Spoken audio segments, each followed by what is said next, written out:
जैसे तू विष्णु का अगर भक्त है तो विष्णु का प्रसाद तुम्हें मिले, जो भी फल हो, तुलसी हो, खुशी से क्या नहीं लोगे? तो महादेव का प्रसाद है मृत्यु, क्या वो प्रसन्नता से नहीं लेनी चाहिए? विघटन होगा तो संगठन होगा। ये पंचभौतिक देह विघटित होगा मृत्यु में, तभी फिर काल के साथ समय पाकर फिर कहीं संगठित हो जाएगा। तो जो मृत्यु से डरते हैं वो सिर्फ इस बात को सांकेतिक रूप से कह रहे हैं कि ना तो वो जीवन को समझते हैं, ना जीवन को जी रहे हैं, ना वो मृत्यु को समझते हैं, इसलिए मृत्यु से डर रहे हैं, और ना ही वो अपने इष्टदेव महादेव को समझ रहे हैं। क्योंकि महादेव को समझने वाला अगर ये नहीं समझा चिदानंद रूपा शिवोहम शिवोहम, तो वो क्या समझा? क्या समझा? तो पहले आज के इस भजन को श्रवण करिए, फिर आगे विस्तार में चलते हैं।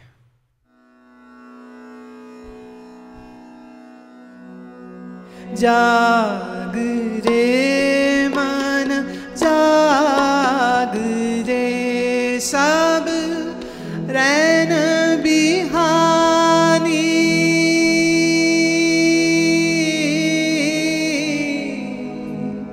सब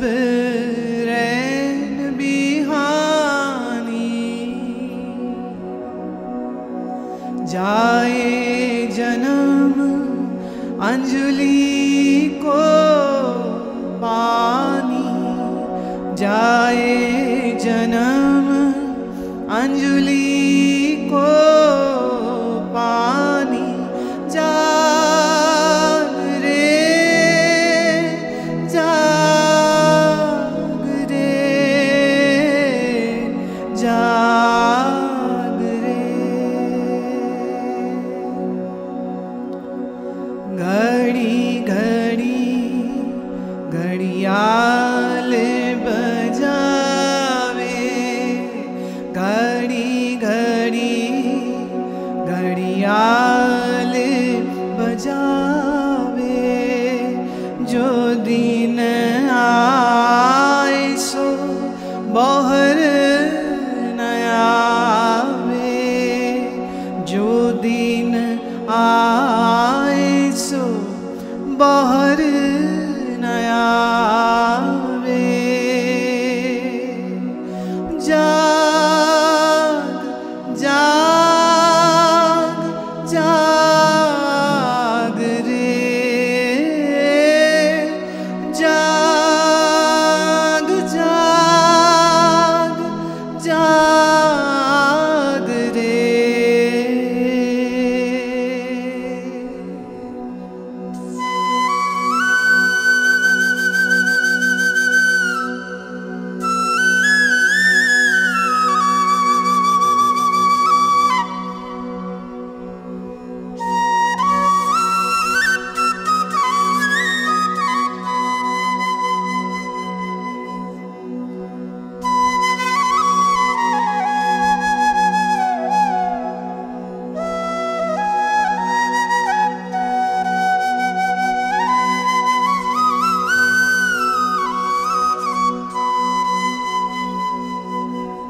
सूरज चंद कहे समझाए, सूरज चंद कहे समझाए, दिन दिन आयु घटती जाए, दिन दिन आयु घटती जाए। जाग रे मन जाग रे जाग रे मन जाग रे, सब रैन बिहानी, सब रैन बिहानी,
करवर छाया निस दिन काल ग्रसे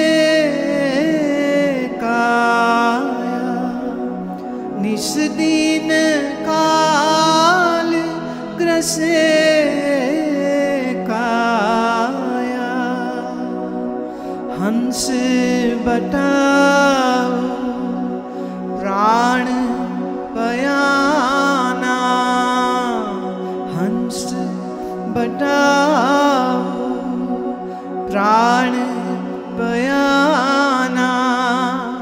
दादू आत्म राम न जाना, दादू आत्म राम न जाना।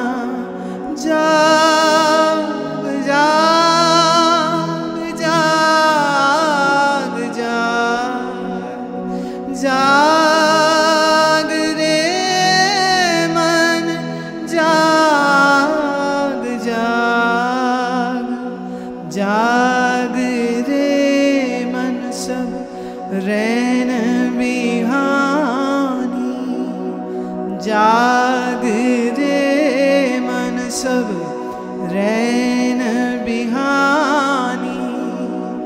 जाए जन्म अंजुलि को पानी, जाए जन्म अंजुलि को पानी। जाग रे मन सब रैन बिहानी, जाग रे मन सब रैन बिहानी। जाग जाग जाग रे मन जाग, जाग जाग जाग रे मन जाग रे।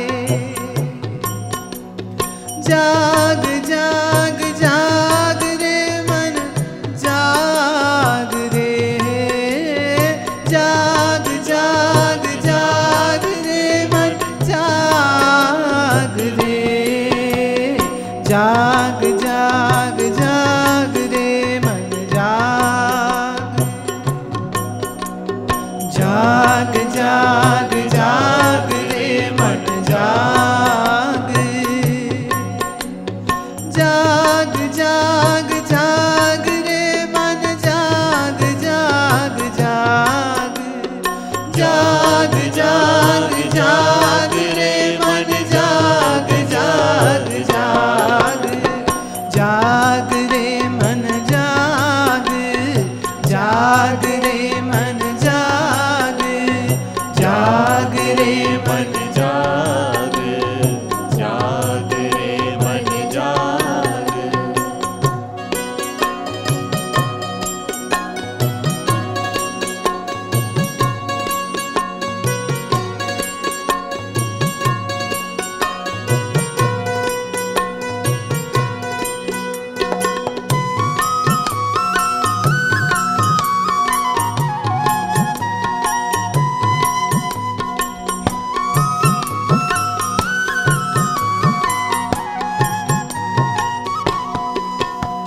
संग चलत है हम भी चलना, संग चलत है हम भी चलना।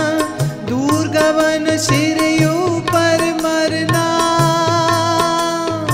दूर गवन सिर ऊपर मरना। संग चलत है हम भी चलना, संग चलत है हम भी चलना। दूर गवन सिर ऊपर मरना। जाग जाग जाग रे मन जाग जाग जाग, जाग जाग जाग रे मन जाग जाग जाग। हाँ जाग जाग जाग रे मन जाग जाग जाग, जाग जाग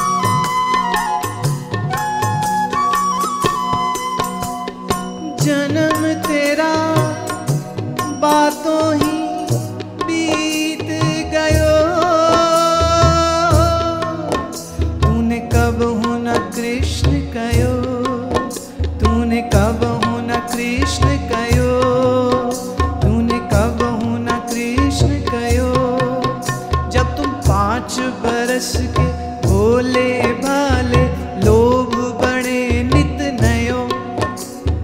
5 बरस के भोले भाले लोभ बड़े नित नयो। माया जोरी लाख करोरी अजहु न तृप्त भयो। हाँ, माया जोरी लाख करोरी अजहु न तृप्त भयो। वृद्ध भयो तब आलस उपजी कफ नित कंठ रयो। वृद्ध भयो तब आलस उपजी कफ नित कंठ रयो। संगत कबहु न तूने कीनी बिरथा जन्म गयो। बिरथा जन्म गयो। ये संसार मतलब का लोभी झूठा ठाठ रचयो। ये संसार मतलब का लोभी झूठा ठाठ रचयो। कहत कबीर समझ मन मूरख। कहत कबीर समझ मन मूरख तू क्यों भूल गयो। तू क्यों भूल गयो। जन्म तेरा बातों बीत गयो। जन्म तेरा बातों बीत गयो। जन्म तेरा बातों बीत गयो। जन्म तेरा बातों बीत गयो। जन्म तेरा बातों बीत गयो। जन्म तेरा बातों ही बीत गयो। जन्म तेरा बातों ही बीत गयो। जन्म तेरा बातों ही बीत गयो। जन्म तेरा बातों बीत गयो। बातों बीत गयो।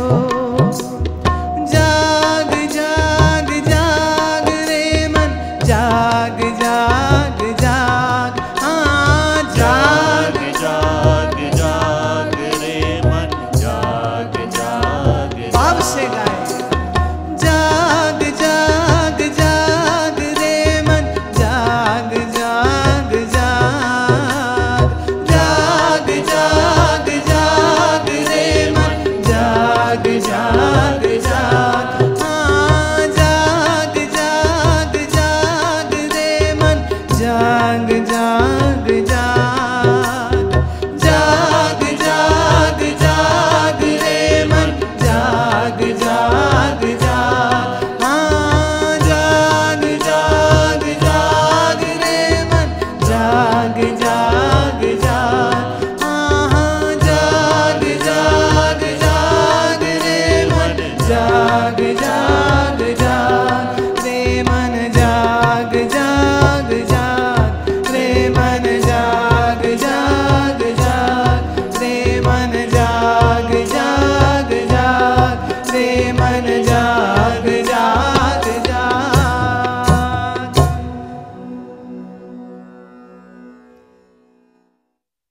आहा।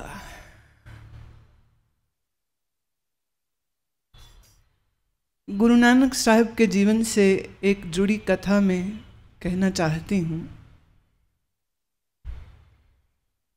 तमाम दुनिया में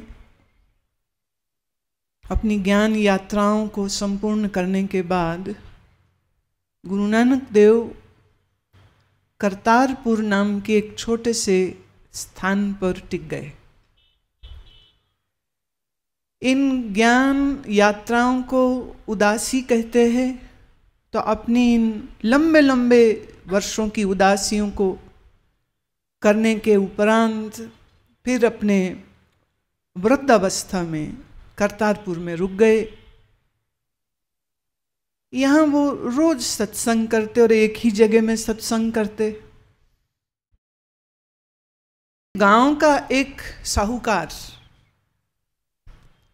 कभी नहीं आता था। एक दिन साहब जाके उसको कहते हैं कि आपका बड़ा नाम है, बड़ा रुतबा है, लोग बड़ा आपका सम्मान करते हैं, आपके पास जमानत चीज़ें रख के पैसा ले जाते हैं, मैं भी कुछ रखाना चाहता हूँ। साहूकार कहते हैं बड़ी खुशी से कि उसका तो धंधा पानी यही है, सामान रख लेना, पैसा दे देना, ब्याज वसूल करना, और फिर कोई पैसा दे दे तो माल छुड़ा के ले जाए। साहब ने अपने जेब में से एक सुई निकाली और कहते ये सुई तुम अपने पास रख लो, और हम ठहरे फकीर, तो मरणोपरांत अब जाने बैकुंठ जाएंगे कि स्वर्ग जाएंगे कि कहाँ जाएंगे कि किस लोक में जाएंगे, तो मुझे परलोक में यह सुई चाहिए, ये मेरी सुई अभी रख लीजिए, तब मैं आपसे लूंगा, तब आप मुझको दे देना। साहूकार कहते मुझे पागल समझा है, मैं परलोक में तुमको यह सुई कैसे दे सकता हूं, क्योंकि जब आप शरीर छोड़ोगे तो आपका शरीर यहीं भस्म हो जाएगा, जब मैं मरूंगा तो मेरा शरीर यहीं भस्म हो जाएगा। मैं तुम्हारी सुई अगले जहान में, परलोक में देने का वायदा कैसे कर सकता हूं। गुरु नानक साहब मुस्कुराए, उसके कंधे पे हाथ रखा और कहते भाई, जो मेरी एक सुई तू अपने साथ नहीं ले जा सकता है, तो इतना माल जो तू तिजोरी में भरे भरे जा रहा है, ये साथ ले जाएगा क्या? जो इतनी सी सुई मेरी साथ नहीं जा सकती है, तो काहे जन्म व्यर्थ कर रहे हो तुम? आओ तो, बैठो तो। मानव जन्म का असली लाभ ये नहीं कि तुमने कितने करोड़ों जोड़े, मानव जन्म का असल उद्देश्य यह भी नहीं कि तुमने कितनी सत्ता प्राप्त की है, मानव जन्म का ऑब्जेक्टिव यह भी नहीं है कि आपको इस दुनिया में कितने लोग जानते हैं। मानव जन्म का अगर एक उद्देश्य कोई बनता है तो वही सिर्फ इतना ही कि तुम अपने आप को इसी जन्म में समझ सकते हो, प्रभु की आराधना इसी जन्म में कर सकते हो, गुरु की संगति इसी जन्म में कर सकते हो, नाम सुमिरन इसी मानव जन्म में कर सकते हो, तीर्थाटन इसी जन्म में कर सकते हो, इसी मानव जन्म में तुम योगाभ्यास सीख सकते हो, इसी मानव जन्म में तुम प्राणायाम कर सकते हो, इसी मानव जन्म में तुम धारणा ध्यान करते हुए समाधि को उपलब्ध हो सकते हो। मानव जन्म सिर्फ इसलिए बना, बाकी जितने काम है वो दूसरी योनियों में हो सकते हैं। समस्त भोग पशु योनि में मिलेंगे। देखिए आप मनुष्य हैं, और अगर हिंदू या सिख या जैन या बौद्ध हैं तो एक ही विवाह की अनुमति है कानूनन, जस्ट वन मैरिज, और जिसके साथ बंध गए जिंदगी भर बंध गए, क्योंकि समाज और तुम्हारे पैदा हुए बच्चे फिर तुमको अलग होने नहीं देंगे। तो भले कोसो, भले गाली दो, भले प्यार से रहोगे उसी के साथ।